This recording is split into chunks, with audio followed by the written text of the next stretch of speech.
Welcome to the shadow frequency, where the veil between this world and the next grows thin. The things that whisper in the dark are given voice. From the cryptic candlelit studios, deep in the Indiana forests, your host, Matt Wilson, and his spectral producer, Juniper Ravenwood, unearth the forbidden, the forgotten, and the fearsome. So, still your heart, dim the light, and listen closely. For once you tune into the shadow frequency, you may never tune out.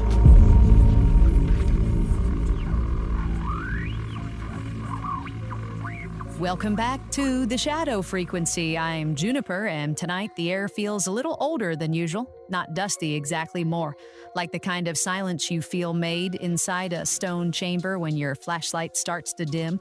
I hope everybody out there is settled in, because this is one of those nights where the shadows don't just move across the wall, they look carved into it. So gentlemen, what kind of case are we looking for tonight? A haunting perhaps? UFO? Cryptid? Ancient mystery? Something that should probably stay buried? I'm thinking megalithic structures tonight, June. Ancient builders, lost civilizations, stones that don't feel like they belong where they are. Megalithic structures. Oh, that's a good one. That's the kind of category where the dust on the file is probably older than the filing cabinet. Let me just open the haunted file cabinet here, because this one has that strange sky god energy around it. I'm checking the UFO drawer. Let's see here. Some of Chris's hula hoop bags are in here still. All right, I've got it. Tonight's episode is Vanished Builders of the Ancient World. Across deserts, mountains, islands, buried valleys, and forgotten ruins, ancient stonework still stands in silence. Massive platforms, cliff-cut sanctuaries, underground cities, megalithic walls, temples aligned with the heavens, structures that suggest planning, engineering, survival, astronomy, and sacred purpose far earlier than the neat version of history would like to admit. And the eerie part is not just that these places were built, it's that so many of the people who built them vanished, leaving behind stones, myths, and the uncomfortable feeling that someone knew something we've forgotten. Matt, since this was your pull tonight, what do you think? This is one of those subjects where the deeper you go, the stranger it gets. I've always felt like some of these sites may be remnants from the time of the Anunnaki. Maybe not in the Hollywood way, but as the memory of something ancient, powerful, and half buried in myth. That's exactly the kind of answer that makes the file cabinet creak by itself. Chris, what about you? I love this kind of thing, because even if you try to explain it normally, the stones are still there. You still have to deal with the size, the precision, the age, and the stories people told afterward. Right. Ruins don't argue, they just sit there and wait for us to catch up. And with that, Matt, let's step into tonight's case. You are tuned to the shadow frequency, where every whisper tells a story from beyond the veil. Hosted by Matt Wilson, produced by Juniper Ravenwood, with Chris Beach. The darkness continues. Thanks, Juniper, and yeah, this is one of those files that does not feel like paper and ink when you open it. It feels like cold stone. It feels like a doorway. Tonight we are not talking about one ruin, one temple, or one lost city. We are talking about a pattern scattered across the planet, from the hills of southeastern Turkey to the deserts of Lebanon, from the islands of the Pacific to valleys in the Andes, and the question sitting underneath all of it is simple enough to make your stomach tighten. What if the ancient world was not as young, not as simple, and not as primitive as we were taught? Because when you stand in front of some of these places, even in photographs, something in the back of your mind starts whispering that these were not people stacking rocks because they had nothing better to do. These were builders with memory, purpose, sky knowledge, underground knowledge, water knowledge, and maybe a connection to something older than civilization itself, waiting in the dark behind the stones. First place I want to bring us is Göbekli Tepe in southeastern Turkey, because that site is like a hand reaching out from before history and grabbing the official timeline by the collar. We are talking about massive T-shaped limestone pillars, arranged in circular and oval enclosures, carved with foxes, snakes, boars, birds, and strange symbolic figures.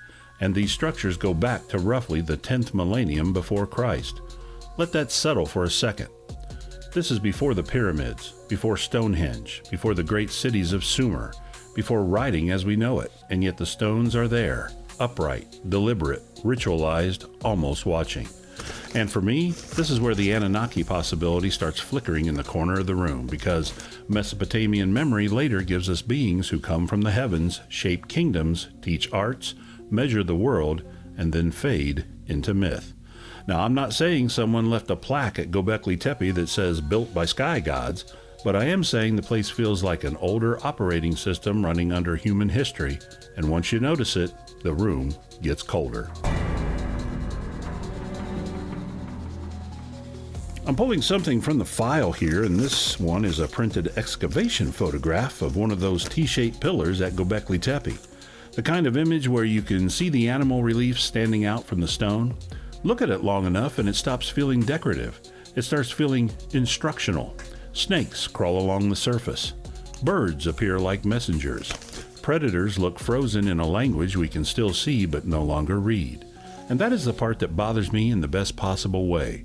These people were supposedly at the dawn of organized society, yet here they are carving a sacred landscape with a symbolic vocabulary that feels already old, not experimental, not crude, mature, as if the builders were preserving knowledge received from somewhere else, or remembering an age that had already slipped away.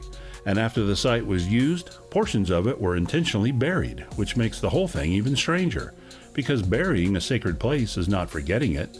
Sometimes burying something is how you protect it from the next world that comes along. Then there is Baalbek, up in Lebanon, where the stonework becomes almost arrogant in scale.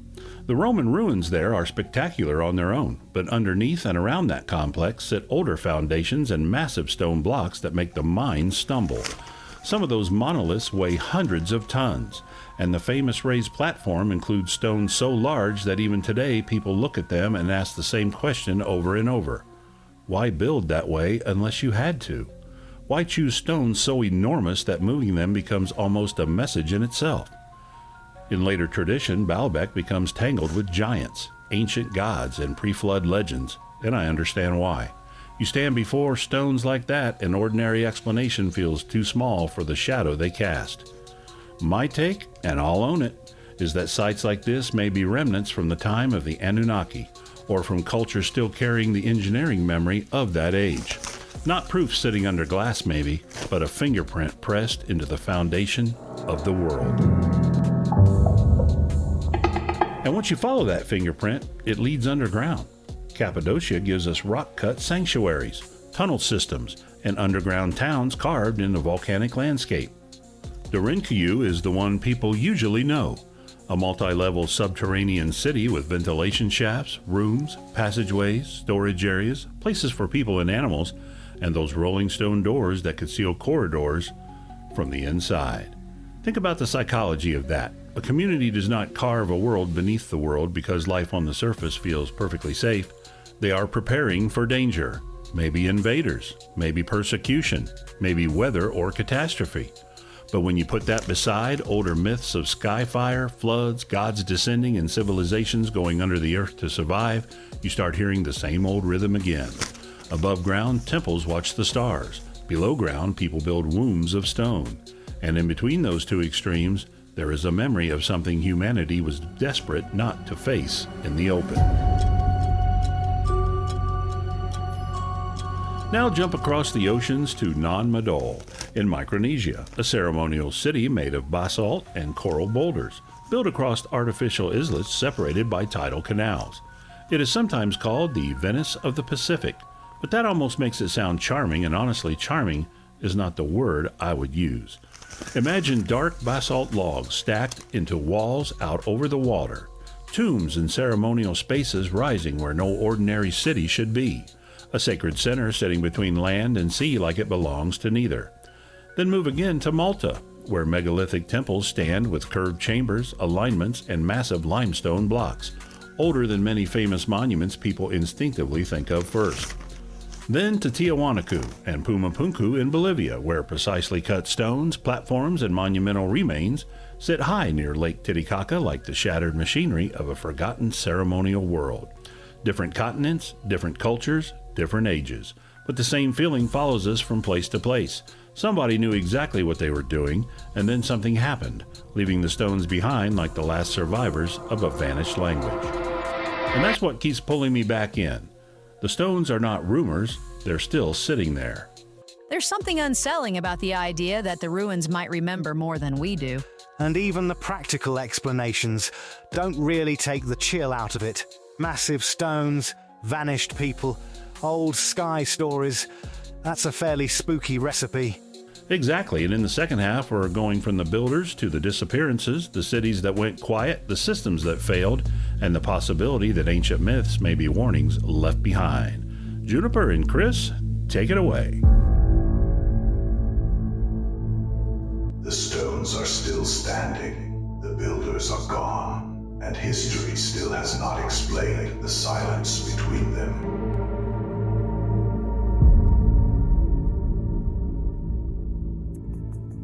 That first half has me staring at every old stone wall like it might be hiding a message.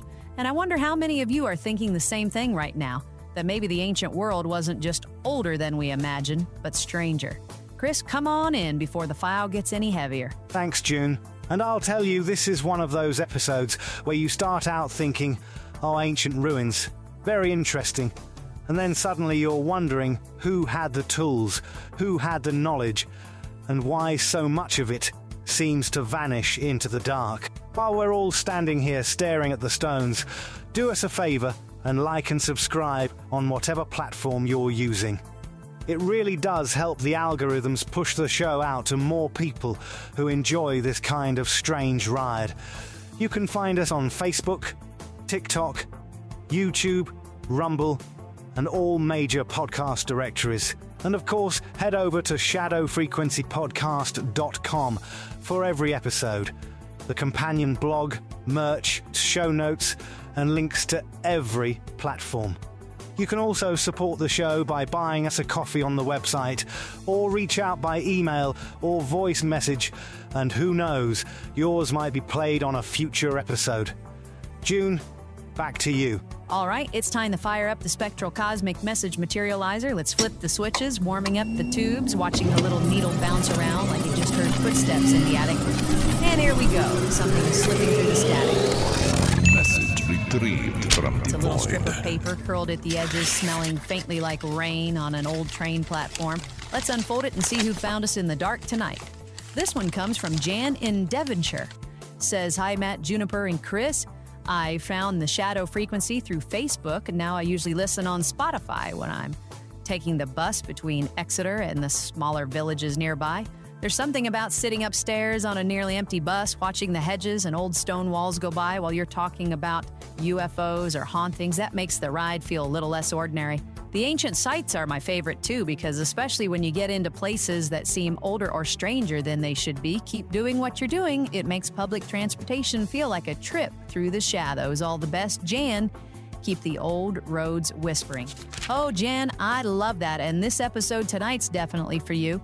Oh, a nearly empty bus, old stone walls outside the window, and ancient mysteries in your ears. That is exactly the right atmosphere for this show. Thanks for listening, and thank you for finding us through Facebook. If you'd like to send us a message, you can email shadowpodcast@protonmail.com. Chris, let's turn it over to you for the Shadow News. Thanks, June. Loved that email from Jan. I can absolutely picture that bus ride. And honestly, ancient mysteries and old Devon roads seem like a natural pairing. Archaeologists in Norway are calling it a once-in-a-lifetime discovery after what is now the country's largest Viking Age coin hoard turned up near Rena in eastern Norway. It started when two metal detectorists found 19 silver coins in a field on April 10, but the search kept growing and has now passed 3,000 coins. Experts say many of them are English and German, and the hoard was likely buried around the year 1050. June. That is exactly the kind of story that reminds you the ground is never empty. A field looks ordinary, and then suddenly it gives back a 1,000-year-old secret. And that fits perfectly with where we're going next. We've talked about the builders, now we talk about the vanishings, the cities, kingdoms, and sacred places that rose with confidence, then slipped into silence. Matt, take us into the second half. Maybe the ancient world was not primitive at all. Maybe we are only looking at the ruins of what survived.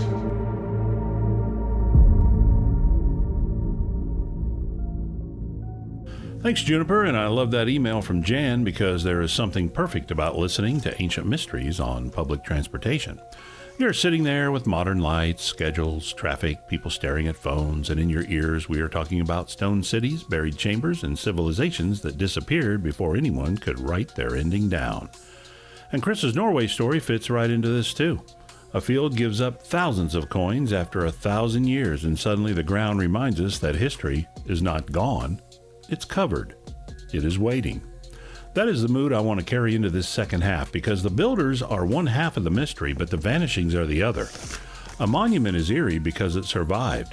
A city is terrifying because the people did not. And sometimes the only voice left behind is stone. Look at Mohenjo-daro in the Indus Valley. This was not some scattered settlement barely clinging to life. It was a planned urban center with streets, brickwork, drainage, water control, and an order that still feels startling when you compare it to how old it is. The name most people know means Mound of the Dead, which is already enough to make the hairs on your arm lift. But what really gets me is the silence. We have seals, walls, rooms, wells, and streets, but we do not have a neat explanation for the full collapse of the civilization behind it. Climate shifts, river changes, trade disruption, and social transformation all come into the discussion. And here's the one grounded note I want to put on the table. Yes, ancient collapses can happen through very human forces. Drought can break a city, a river can move, trade can fail, disease, war, famine, and politics can do what monsters never have to.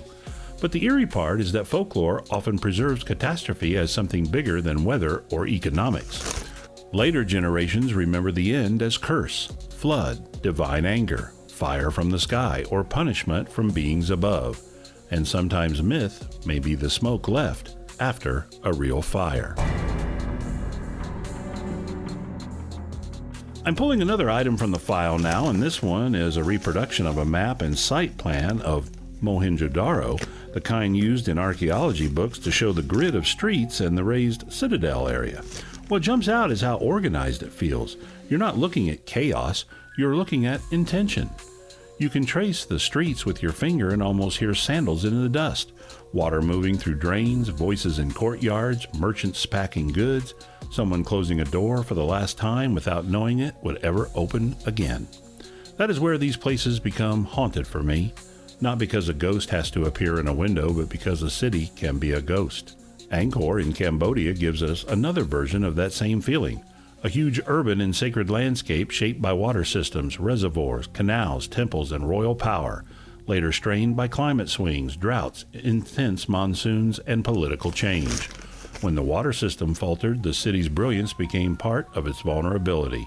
The machine was magnificent, but when the sky turned against it, magnificence may have become a trap. And then there are the island and mountain stories, the places that feel like they were built at the edge of the map. Nan Madol rises out of the water with its basalt walls and mortuary spaces, tied to the Saudeleur dynasty and surrounded by stories of supernatural construction. Malta's temples sit under the Mediterranean sun with giant stones and carved chambers. And the old name Gigantia even carries the echo of giants. Tiahuanacu and Pumapunku in Bolivia leave behind blocks, platforms, and alignments that feel broken off from some greater whole. These are not the same civilization, and we should not flatten them into one simple answer, but the repeated pattern matters. Sacred architecture, heavy stone, water management, astronomical awareness, sudden change, a later population trying to explain what came before by reaching for gods, giants, sky teachers, and lost ages. That is where my Anunnaki thought keeps circling back. Maybe the Anunnaki are not just one story from Mesopotamia. Maybe they are the surviving name of a much larger memory. One culture's label for beings or teachers who influence echoed far beyond one valley. Here is the thought that follows me out of this file. History may not be a staircase. We like to imagine humanity climbing one step at a time, from primitive to clever to modern. Everything neat, everything improving, everything accounted for. But these ruins suggest something more unsettling. Maybe history is a tide.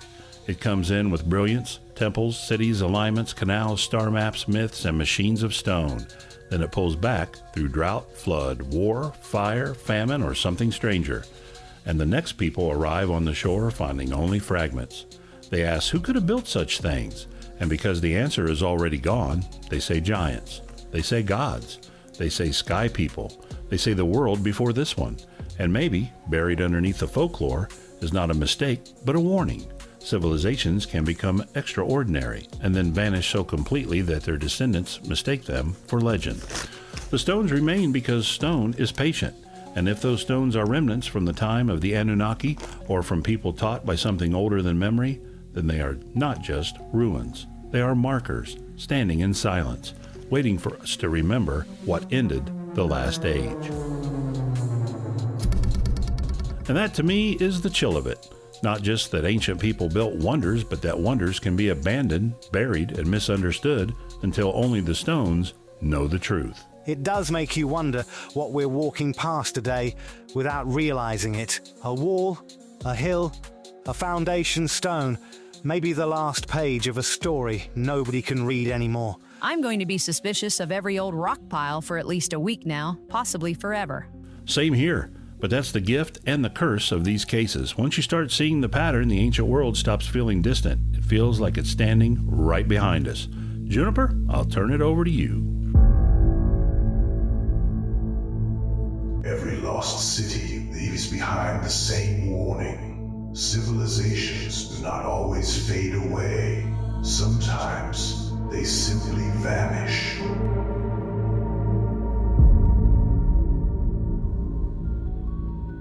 Tonight, we followed the stones from Göbekli Tepe to Baalbek, from underground Cappadocia to Nan Madol, Malta, Tiahuanaco, Mohenjo-daro, and the vanished worlds that still seem to breathe through their ruins. We asked who built them, what they knew, why so many civilizations disappeared, and whether some myths of giants, sky teachers, divine punishment, and lost ages might be echoes of something real. Thank you for joining us on the Shadow Frequency. You can reach us at shadowpodcast@protonmail.com. You can also reach us through our website at shadowfrequencypodcast.com, and you can also find all kinds of things over there, like our blog, our merchandise, all the episodes, and more. Send us your stories, your questions, your strange local legends, or even a voice message. You never know what might come through the spectral cosmic message materializer next. You guys want to say goodnight? Good night. Keep your eyes open. Keep asking questions. And maybe don't lean too hard on any ancient stones after dark. Good night, everybody. Thanks for stepping into the shadows with us. And next time you see an old stone wall, give it a second look. It may have been waiting longer than you think. Good night from all of us at the Shadow Frequency. Until the next strange case rises out of the static, keep the signal low, the lantern lit, and the old stones whispering.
This episode was conjured with a solemn vow to explore the unexplained while remaining bound to the truths that have been unearthed.